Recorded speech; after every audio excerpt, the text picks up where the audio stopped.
Today, we will be changing the enclosure of my OBT slings from this to a better one. Before that, we have to take out the slings from this enclosure. Meanwhile, let's talk about Tarantula marinus, more commonly known as orange baboon tarantula or the orange bitey thing. This tarantula is known for its bright orange coloration and notoriously grumpy attitude.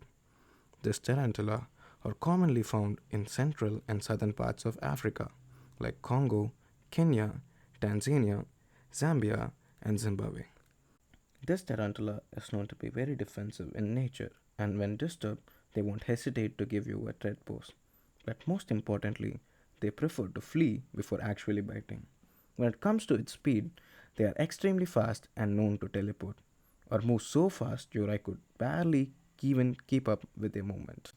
This is not a species that you should try to handle, as their venom is medically significant and can be extremely painful. Orange baboon tarantulas are an old world species, meaning this species does not have any eradicating hair and mainly relies on its powerful venom for defense. When it comes to its husbandry, it is very simple, but keeping its defensive nature in mind, when rehousing, having a catch cup readily is a must. This tarantula is hardy in nature and easy to care.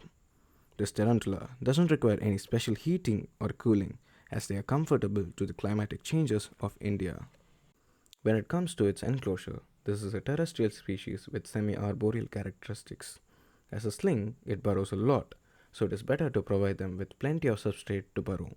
And as adults, we have to move them to an enclosure of at least 3 times the size of its leg span, and it is required to have 2 to 3 inch of substrate. The substrate which I am using contains equal parts of topsoil and cocoa fiber. OBT will make some of the most beautiful web tunnels, and to encourage it, I have added few twigs as anchoring point. In this species, the female grows up to 6 inches and can live up to 14 years, whereas the males are smaller compared to the females and can only live up to 4 years. As for the feeding, slings over half an inch of size can be fed a small roach not larger than their abdomen twice a week until they refuse food during pre-molt, and for juveniles, 2 to 3 medium-sized roaches once a week. As for the adults, 3 to 5 large roaches once a week, depending on the size of the abdomen. This species has a very good feeding response, and it's amazing to look at the takedown of its prey.